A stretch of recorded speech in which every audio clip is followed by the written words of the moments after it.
आज आप ऐसे क्यों हैं? 16 जुलाई 2020 को मुख्यमंत्री जी मेरा इंतजार कर रहे थे अपने पिंक हाउस के चैम्बर। उन्होंने मुझे एक पेन ड्राइव दिया और एक लिफाफा दिया साथ में, और ये कहा कि इस पेन ड्राइव में जो कुछ भी है वो इमीडिएटली मीडिया को सर्कुलेट कर दो।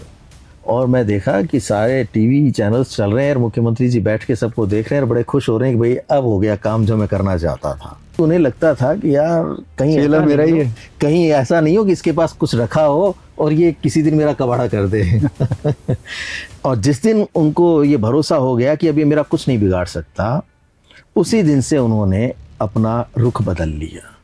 लोग कहते हैं कि मैंने उनका भरोसा तोड़ा, मैं यहाँ उल्टा कहता हूँ कि अशोक गहलोत ने लोकेश शर्मा का भरोसा तोड़ा।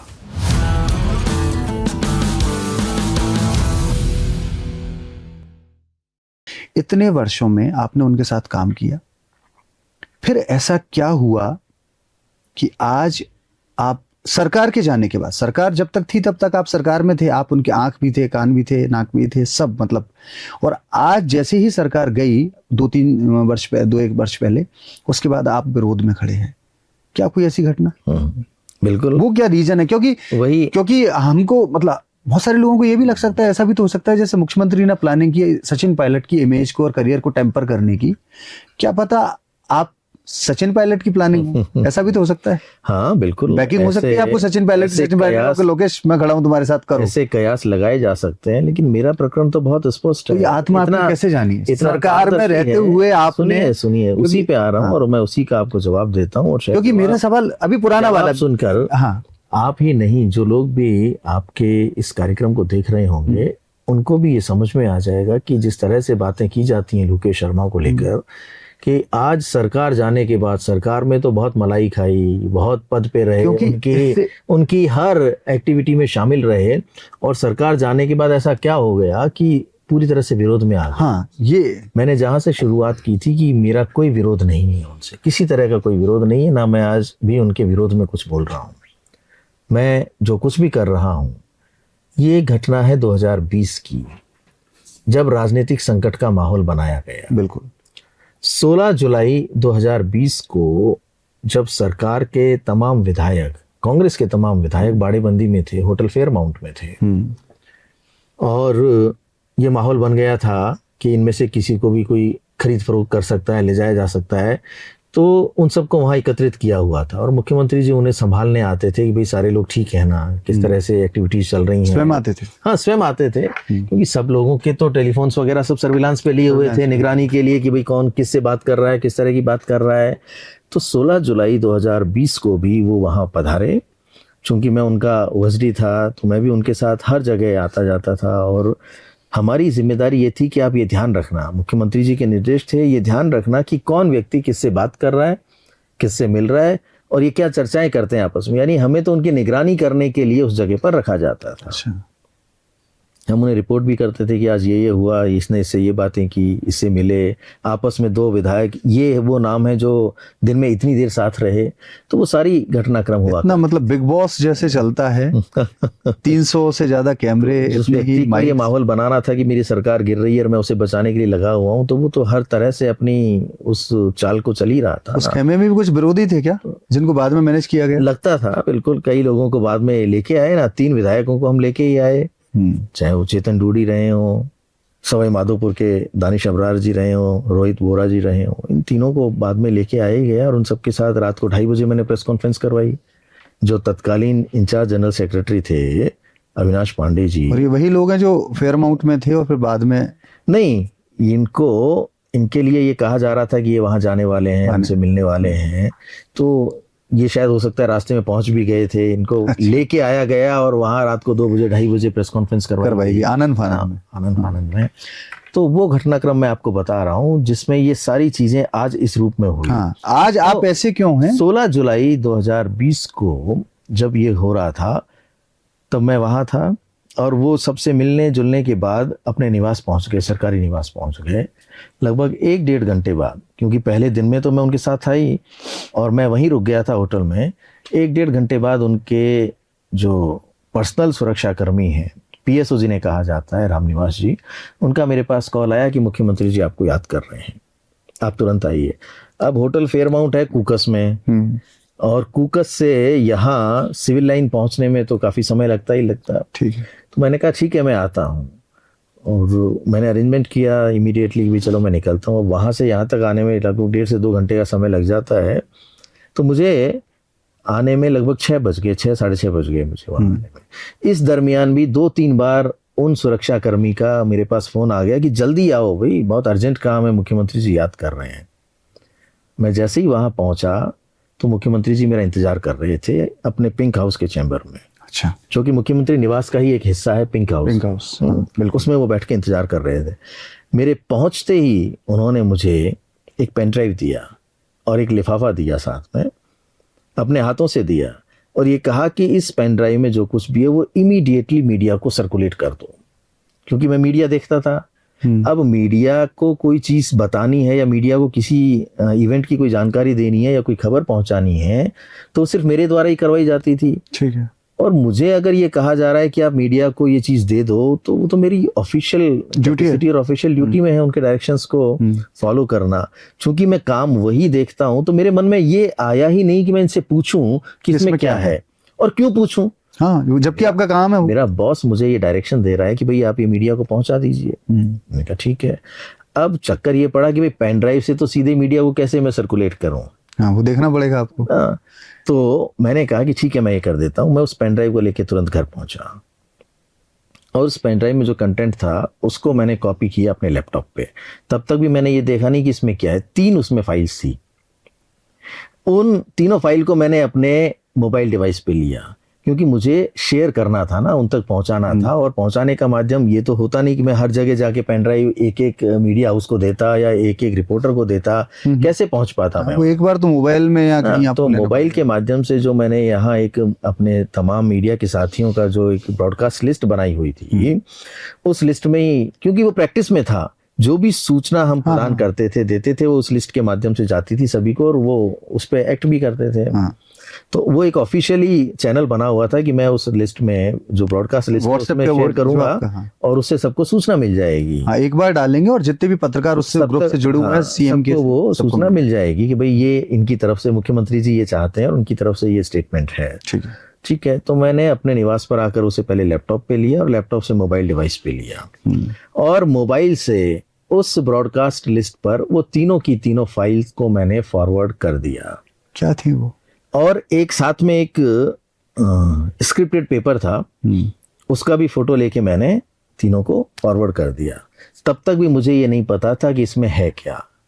मैंने ये ना सुना। आपने फाइल चला के नहीं देखी? क्यों सुनूंगा भाई, मुझे तो आपने लैपटॉप पे कॉपी की फाइल्स? कॉपी कर ली मैंने, सुनी नहीं, क्योंकि उस दरमियान भी लगभग 2 बार उनका फोन आ गया। ऑडियो फाइल्स थी या वीडियो? ऑडियो फाइल्स थी। ऑडियो फाइल रिकॉर्डिंग या वो बाद में पता लगा। मैं आपको जो बता रहा हूँ मुझे सुनिए और समझने का प्रयास कीजिए कि मैंने तो ये देखा ही नहीं, और मैं क्यों देखूंगा कि इसमें क्या है। मुझे तो मीडिया को भेजने के लिए कहा है। अब वो चाहे उसमें किसी की फोटोज हैं, कोई उसके अंदर विज्ञप्ति है या कोई वीडियोज हैं, वो क्या है क्या नहीं है मुझे इसका नहीं पता था। तो जब इस प्रोसेस में समय लग रहा था, क्योंकि पहले मैंने उसको अपने लैपटॉप पे लिया, लैपटॉप से मैंने कॉपी करके अपने फ़ोन पे लिया, और उससे जब मैंने वापस उनको भेजा, तब शेयर किया, तब तक में समय लग गया ना। इतनी देर भी मुख्यमंत्री जी को तसल्ली नहीं रही। उन्होंने मुझे कहा कि वो खबर चली नहीं अभी। मैंने कहा मुख्यमंत्री जी थोड़ा समय लगता है इस प्रोसेस में, क्योंकि पेन ड्राइव से तो मैं कर नहीं सकता। तो मैंने ये किया है, मैंने पहले लैपटॉप पे ले लिया, उससे मैंने अपने फ़ोन के माध्यम से सबको शेयर कर दिया, अभी चल जाएगी। 10 मिनट बाद तो पूरे राजस्थान में भूचाल आ गया, क्योंकि उसमें ऑडियो क्लिप्स थे। उसके अंदर ऑडियो क्लिप क्या थे कि रिकॉर्डिंग थी उन फोन कॉल्स की जिसमें 2 लोग 3 लोग, जो तथाकथित रूप से गजेंद्र सिंह शेखावत जी थे, जो आज दिवंगत हो गए, हमारे कांग्रेस के विधायक पंडित भंवरलाल शर्मा थे। अच्छा। और एक कोई दलाल, जिनको दलाल कहा जाता है या बोलते हैं ये लोग कि ये दलाली करते हैं, एक संजय जैन करके व्यक्ति थे। और शायद विश्वेंद्र सिंह जी का भी कहीं उसके अंदर कोई वार्तालाप था किसी तरीके का। तो ये सारी की सारी जब मैंने वो कर दी, और बड़ी बड़ी खबरें चल रही थी कि ये हुआ, सरकार गिराने की साजिश में ये सब लोग शामिल और ये सब लोग अशोक गहलोत के विरोध में बातचीत कर रहे थे। जो भी बातचीत कर रहे थे, मुझे तो उसका आज भी नहीं पता कि उसमें था क्या। मतलब मैंने मुझसे ये कहा गया, ये कहलवाया गया कि आप ये जो ट्रांसक्रिप्ट पेपर है, उस ट्रांसक्रिप्ट पेपर को भी मैंने नहीं पढ़ा, बाद में पढ़ा तो उसमें लिखा हुआ था उस पेपर में कि गजेंद्र सिंह शेखावत पैसों का लेन देन कर मेरी चुनी हुई सरकार को गिराने का काम कर रहे हैं। ये लोग आपस में एमएलएस को खरीदने की, उनको पैसे पहुंचाने की बात कर रहे हैं। इस तरह का कोई वार्तालाप है जिसमें नाम लिखा हुआ था, उस स्क्रिप्टेड पेपर में नाम था गजेंद्र सिंह शेखावत जी का, कि ये। पर जब भूचाल आ गया और उस दिन तो बवंडर ही मच गया था। मैं तो वहां से शेयर करकुराने के बाद वापस मुख्यमंत्री निवास पहुंच गया था और मैं देखा कि सारे टीवी चैनल्स चल रहे हैं और मुख्यमंत्री जी बैठ के सबको देख रहे हैं और बड़े खुश हो रहे हैं कि भाई अब हो गया काम जो मैं करना चाहता था। तो हालांकि उन्होंने मेरे ऊपर बहुत भरोसा किया कि एक ऐसा घटनाक्रम मेरे माध्यम से करवाया जो शायद कोई दूसरा व्यक्ति नहीं करता। उन्हें पता था कि इसको मैं जो जिम्मेदारी दे रहा हूँ उसको ये बिना पूछे उसका निर्वहन करेगा, और मुझे भी लगा कि भाई मुझे भरोसा करके मुझ पे कोई काम दिया जा रहा है तो मैं उसे करूँ। तो ये सब कुछ चलता रहा। वो जो उन्होंने एक माहौल बनाया था कि मेरी सरकार गिर रही है, उन ऑडियो क्लिप्स के बाहर आ जाने के बाद पूरे प्रदेश का राजनीतिक परिदृश्य बदल गया और कांग्रेस के लोगों ने, यानी तत्कालीन जो चीफ विप थे महेश जोशी जी, उन ऑडियो क्लिप्स के बेसिस पर जो मीडिया में खबरें चली उनके आधार पर उन्होंने जाके एसीबी में मामला दर्ज करवाया, नामजद मामला दर्ज करवाया कि ये लोग हैं जो सरकार गिराने की साजिश कर रहे हैं। तो वो दिन था।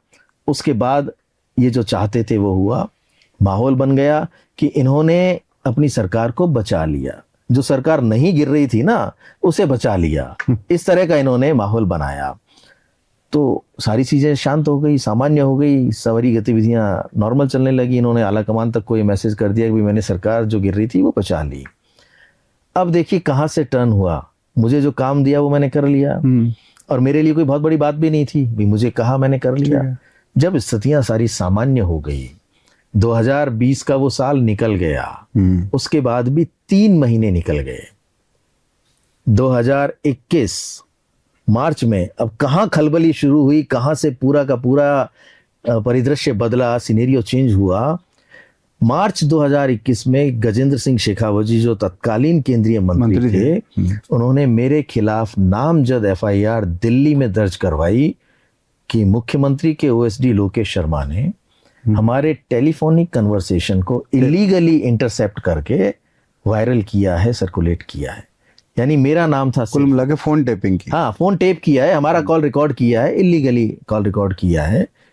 तो जैसे ही वो एफआईआर दर्ज हुई, फिर से हलचल मच गई कि ये क्या हो गया भाई, हम तो सब कुछ शांत कर चुके थे, सारी चीजें ठीक हो चुकी थी। अब मेरा परेशान होना स्वाभाविक था कि भाई नाम तो मेरा ही लिखा है इसमें एफआईआर में, लोकेश शर्मा प्लस अन्य कौन है किसी का कुछ नहीं पता। तो जब मेरे खिलाफ एफआईआर दर्ज हो गई तो उसके बाद मुख्यमंत्री जी ने मुझे बुलाया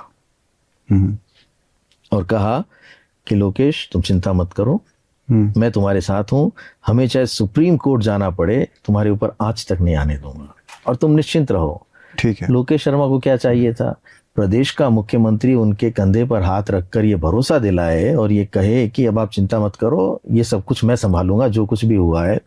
उन्होंने ही वकील किए, उन्होंने ही सारी मुझसे रिट दायर करवाई, यानी जो कुछ भी हो रहा था मेरे बचाव के लिए वो सब कुछ उन्होंने करवाया। मुझे कुछ नहीं पता था, मुझसे तो सिर्फ सिग्नेचर करवाए जाते थे कि मेरी तरफ से एप्लीकेशन दायर हो रही है। मैं निश्चिंत था कि भाई मेरा क्या लेना देना, मुझसे काम इन्होंने करवाया है और अब यही उसको सब संभाल रहे हैं, तो मुझे क्यों परेशानी होने लगी। ठीक है, इतना बड़ा घटनाक्रम इन्होंने करवाया है, यही संभालेंगे उसे, और संभाल रहे थे, बखूबी संभाल रहे थे, कभी कोई दिक्कत मुझे आने नहीं दी। फिर दिक्कत हुई कहाँ, वही बताने जा रहा हूँ। सब कुछ बहुत आराम से चल रहा, केस भी हो गया, मुझे दिल्ली क्राइम ब्रांच से पूछताछ के लिए बुलाया भी जाता, सम्मन दिए जाते। तो जब भी मुझे वहाँ पूछताछ के लिए बुलाया जाता, उससे एक दिन पहले, एक रात पहले ये मुझे अपने पास बुलाते और कहते कि आपको क्या जवाब देना है, वहाँ आपको जो जो भी मैं बता रहा हूँ वही उनको अपने बयान देने करना है। और मैंने वही किया। हर बार जो मुझे यहाँ से कहा जाता था कि आपको ये करना है, मैंने वहाँ उनकी ऐसी इंटरोगेशन, यानी एक व्यक्ति को आप बिठा के 8-8, 10-10 घंटे तक पूछताछ करें, उस व्यक्ति पे क्या गुजरती होगी। जांच एजेंसी किस तरह से पूछताछ करती है ये मुझे बताने की आवश्यकता नहीं। बिल्कुल। और वो भी क्राइम ब्रांच जैसी जांच एजेंसीज। इतना प्रताड़ित होने के बाद भी मैंने अपना मुंह नहीं खोला, मैंने एक शब्द नहीं बोला कि ये पेन ड्राइव कहाँ से आया। जब भी मुझसे पूछा जाता था कि आपके पास ये आया कहाँ से, तो मुझे जो कहा गया कि आप तो ये कहना कि सोशल मीडिया पे आया था और वो मैंने आगे सर्कुलेट कर दिया, मैंने ऐसे ऐसे सुना, तो जो मुझे बताया गया वही मैंने हर बार कहा। तो यहाँ मैं ये बताना चाह रहा हूँ कि इतना प्रताड़ित होने के बाद, इतनी इस तरह के इंटरोगेशन को बर्दाश्त करने के बाद भी मैंने अपना मुंह नहीं खोला, सब कुछ झेल गया। और मैं आके यही कहता था कि मैंने कुछ नहीं कहा। बड़े खुश होते थे कि भाई ठीक है, आप मजबूत हो और आपने पार्टी को बचाया है, सरकार को बचाया है, आप चिंता मत करो, हम आपके साथ हैं। फिर साल निकल गया, 2021 भी निकल गया, पूछताछ के लिए मैं जाता रहा, केस चलता रहा, हमारी तरफ से जो याचिका दायर हुई थी कोर्ट में वो भी चलती रही, तो सब घटनाक्रम चलता रहा। अब हुआ ये कि धीरे धीरे इनके मन में एक डर आने लगा। ये जिस नेचर के व्यक्ति हैं, इन्हें ये लगता है कि कहीं किसी के पास कोई ऐसी चीज ना हो जो आगे भविष्य में मुझे कोई नुकसान कर सके, या कोई व्यक्ति मेरे खिलाफ कोई आवाज नहीं उठा सके। तो एक बार इन्होंने मुझे फोन किया और फोन करके मुझसे ये पूछा कि भाई लोकेश, तुमने वही काम में लिया था ना पेन ड्राइव जो मैंने तुम्हें दिया था? मैंने कहा हाँ। और कैसे कैसे किया था? तो मैंने उन्हें सारी चीजें बताई। तो उस दिन उन्होंने मुझे ये निर्देश दिए कि वो तमाम सबूत जो आपके पास रखे हैं उन्हें नष्ट कर दो। वो पेन ड्राइव, वो मोबाइल डिवाइस और वो लैपटॉप जिसमें आपने वो कॉपी करके मीडिया को भेजा था, उन्हें पूरी तरह से नष्ट कर दो। यानी सबूतों को नष्ट करवाना अपराध होता है, और वो अपराध उन्होंने कारित किया उस दिन। तो मुझे लगा कि भाई कुछ गड़बड़ है, और उसी दिन मैंने ये सोच लिया कि इनके इस निर्देश की मैं पालना नहीं करूंगा उस वक्त। और वो सबूत मैंने अपने पास सुरक्षित रखे। ओएसडी थे उस समय? उस वक्त भी मैं ओएसडी था। मैंने कहा ना, मैं पूरे 5 साल ओएसडी रहा हूं। जब तक सरकार थी तब तक मैं ओएसडी रहा। तो मैंने वो नष्ट नहीं किए। मुझे खटका हो गया, क्योंकि जो इनका जिस तरह का पहले का मैंने इतिहास देखा है कि ये अपना जिससे नुकसान हो सकता हो या जिससे इन्हें खतरा महसूस होता हो उसे पूरी तरह से खत्म कर देते हैं। इस प्रदेश में तो बहुत बड़े उदाहरण हैं, परसराम मदेरणा जी जैसे, शीश राम मुगला जी जैसे, पंडित नवल किशोर शर्मा जी जैसे, इतने बड़े बड़े उदाहरण हैं कि उनको इन्होंने पूरी तरह से ठिकाने लगाने का। आप मानते हैं कि वो सब प्लानिंग के तहत किया गया? बिल्कुल, पूरी प्लानिंग के तहत किया गया था। इसीलिए तो मैं बार बार जिक्र करता हूं। भी आपको नहीं लगा कि आप एक ऐसे व्यक्ति के साथ हैं? देखिए, या जैसे अभी थोड़ी देर पहले जोश था ना, एक इमेज, थोड़ी देर पहले हम एक इमेज टेम्पर की बात कर रहे हैं, तब भी आपको अंदर से नहीं आया? मेरा कहने का मतलब लग रहा था कि जब आप इतने कालखंड में इनको जानते थे, आपने कहा कि बहुत सारी अन्यान्य गतिविधियां मुख्यमंत्री निवास या ऑफिस में बैठ कर होती थी, तब आपकी आत्मा नहीं जागी? सुनिए, जहां तक आपने आत्मा की बात की, राजनीतिक परिपक्वता इतनी नहीं थी ना कि हम उस वक्त ये निर्णय कर पाते कि प्रदेश के मुखिया क्या कर रहे हैं, हमें क्या लेना देना। भाई हम तो उनके साथ काम कर रहे हैं और हमें उन्होंने जो जिम्मेदारी दे रखी है हम उसका निर्वहन कर रहे हैं। अब राजनीति उन्हें करनी है, उन्हें किसको डैमेज करना है, किसी को अप करना है, तो वो जाने, ये उनका काम है, वो अपना कर रहे थे। तो हमने कोई दुर्भावना नहीं पाली उनके लिए, ना उन्हें जज किया कि ये ऐसा क्यों कर रहे हैं, ऐसा क्यों कर रहे हैं। तो जब ये सारी चीजें हो गई और उन्होंने मुझे ये निर्देश दे दिए कि आप इन सबूतों को नष्ट करो, मैंने वो नहीं किया। फिर हुआ ये कि उन्हें ये भरोसा नहीं हुआ, क्योंकि उन्हें लगता था कि यार कहीं ऐसा मेरा ही है, कहीं ऐसा नहीं हो कि इसके पास कुछ रखा हो और ये किसी दिन मेरा कबाड़ा कर दे। तो उन्होंने, मैं अब आपको ये बात बताना चाहता हूं, उन्होंने 2022 में मेरे उस कार्यालय पे, अपने ओएसडी के कार्यालय पे, जहां से उनके लिए प्रचार प्रसार का काम किया जाता था, जहां से उनके लिए डिजिटल प्लेटफॉर्म्स पर हमारी टीम बैठकर काम करती थी, उस कार्यालय में, जिसको सब जानते थे कि ये लोकेश शर्मा का ऑफिस है, उस कार्यालय में उन्होंने एसओजी की रेड डलवा दी। खुद ने? मेरे कार्यालय में। अच्छा। अपने एक तत्कालीन मुख्यमंत्री ने अपने ओएसडी के कार्यालय में एसओजी की रेड डलवाई। किस लिए डलवाई? तो वो आपके यहाँ से जब्त हो जाए, बस उसकी बराबरी। ये चाहते थे कि इसका सारा सिस्टम खंगाल लिया जाए कि कहीं इसके पास वो सबूत बचे हुए तो नहीं है, इसके पास वो पेन ड्राइव, वो मोबाइल, वो लैपटॉप, इसके पास कोई सबूत ऐसा है तो नहीं जिससे ये आगे आने वाले समय में मेरे लिए कोई परेशानी खड़ा कर दे। पूरे मेरे ऑफिस को खंगाल लिया। अब रेड तो रेड होती है, रेड में किस किस तरीके से छानबीन की जाती है, कितनी चीज़ों को वो गहनता से चेक करते हैं। उन्होंने लगभग 2.5-3 घंटे मेरे पूरे ऑफिस को खंगाल लिया, सारे सिस्टम्स को उलट पुलट कर दिया, लेकिन वो जिस चीज़ को ढूंढने आए थे वो चीज़ उन्हें नहीं मिली। और उसके बाद, उस रेड के बाद मुख्यमंत्री जी आश्वस्त हो गए कि अब इसके पास कुछ नहीं है। पर आपके पास था? मेरे पास तो था। हम्म, और जिस दिन उनको ये भरोसा हो गया कि अब ये मेरा कुछ नहीं बिगाड़ सकता, उसी दिन से उन्होंने अपना रुख बदल लिया। और जब भी मैं इस प्रकरण की बात करता कि इस तरीके से मुझे दिल्ली जाना है, उससे पहले तो बड़े चिंतित रहते थे कि कहीं ऐसा नहीं हो कि वहां जाके कुछ उल्टा सीधा बोल दे। अब समय पूरा होने को आ रहा था, 2022 आ गया था, 23 में चुनाव होने वाले थे। ठीक है, वो अपने एजेंडे में पूरी तरह से कामयाब हो गए थे। सरकार जो नहीं गिर रही थी वो बचा ली थी। सचिन पायलट को आउट करवा दिया था और लोकेश शर्मा के पास कोई सबूत नहीं है किसी तरीके का। तो मैं पूरी तरह से स्वच्छ और साफ राजनीति वाला व्यक्ति बन चुका हूं। मैं वही गांधीवादी व्यक्ति हूं लोगों की नजर में, जिसने कोई काम ऐसा गलत नहीं किया जो कभी उनकी छवि पर कोई दाग लगा सके। ऐसा उनको पूरी तरह से लगने लग गया। तो जब भी मैं जाता दोबारा कि मेरे पास सम्मन आया है, नोटिस आया है, मुझे पूछताछ के लिए जाना है, तो जिस तरह का बर्ताव उन्होंने शुरू किया, आप अगर उसे सुनेंगे तो आप कहेंगे कि इतना बड़ा परिवर्तन एक वही अपने अंदर ला सकता है जिसको सिर्फ अपने स्वार्थ की पड़ी और अपने बारे में सोचता हो। आप सच बोल रहे हैं? 100%। क्योंकि जब जाके मैं उनके पास खड़ा हुआ और मैंने कहा कि कल मुझे जाना है और मुझे पूछता, उस दिन उनके शब्द थे कि अब तू जाने और तेरा काम जाने। जिससे बात करनी है, वकीलों से करनी है या तुझे जाके वहां क्या बात करनी है, किससे बोलना है, अब तुम संभालो तुम्हारे इस प्रकरण को, मेरा इससे कोई लेना देना नहीं है। अब एक व्यक्ति जिसने आपके सर पे हाथ रखा हुआ हो और जिसने आपसे वो काम करवाया हो जो अपराध की श्रेणी में आता है और जिससे मेरा कोई लेना देना नहीं, मैंने ना फोन टेप किया, ना मैंने कॉल रिकॉर्ड किए, ना मैं कर सकता था, ना मेरी वो कैपेसिटी थी, क्योंकि वो तो सारा सरकारी सिस्टम ही करता है। उसके बाद आप मुझे ये कहें कि अब तू जाने और तेरा काम जाने, तो मेरे दिल पर क्या बीती होगी उस वक्त। कह रहे भाई इन्होंने तो अपने आप को अलग कर लिया और जो सारा दोष है उस पूरे प्रकरण का, क्योंकि एफआईआर दर्ज थी, मुझे बार बार पूछताछ के लिए जाना पड़ रहा था, कि उस प्रकरण का पूरा दोष मेरे माथे पे बंट दिया। अब मैं क्या करूं? मैं तो बहुत विचलित हो गया, बहुत परेशान हो गया।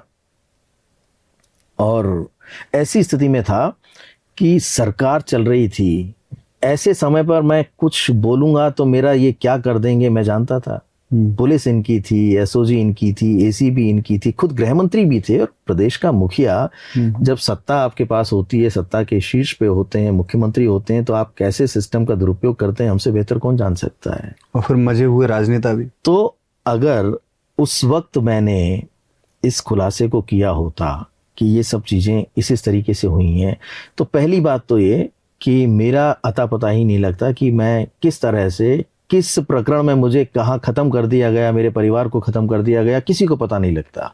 मैं यहाँ बैठ के आपसे बातचीत थोड़ी कर पा रहा होता अगर मैंने उस वक्त ये हिमाकत की होती। तो सरकार से कौन लड़ सकता है सीधे तौर पर? कोई नहीं।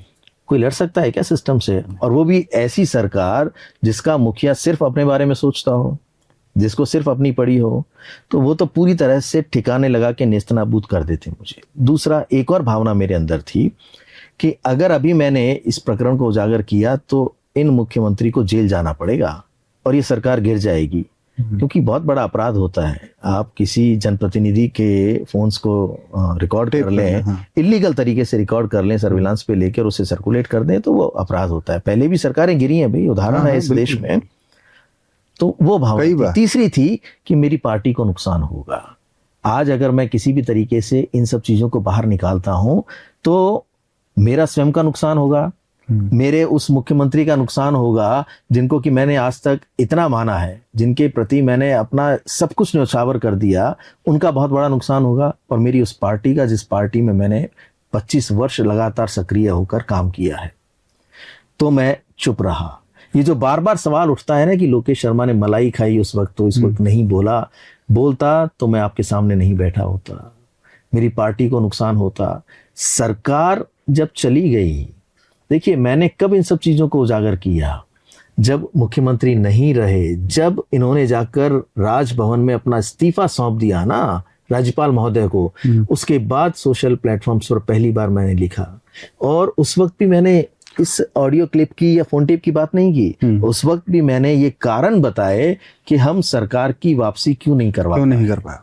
क्योंकि इनकी जो हठधर्मिता थी, ये जो चाहते थे कि उन्हीं लोगों को टिकट मिले जो मेरे साथ उस बाड़ेबंदी में रहे हैं, चाहे वो चुनाव हार रहे हैं। क्योंकि तमाम सर्वेज में, तमाम एजेंसीज ने जो रिपोर्ट दी थी, मैंने खुद ने भी लगभग 126 विधानसभा क्षेत्रों में स्वयं ने जाकर कार्यक्रम आयोजित किए और उन कार्यक्रमों से जो भी जिस्ट निकला था, जो एक रिपोर्ट निकली थी, मैं उन्हें सौंपी। बाकायदा नाम लिखकर मैंने बताया कि ये व्यक्ति इतने से इतने मार्जिन से चुनाव हार रहा है, आप इसे बदल दीजिएगा। किसी की रिपोर्ट नहीं मानी, सिर्फ और सिर्फ अपनी हठधर्मिता के चलते उन्हीं लोगों को टिकट दिया जो उनके साथ शामिल थे। उसमें भी उनका राजनीतिक फायदा था। क्या?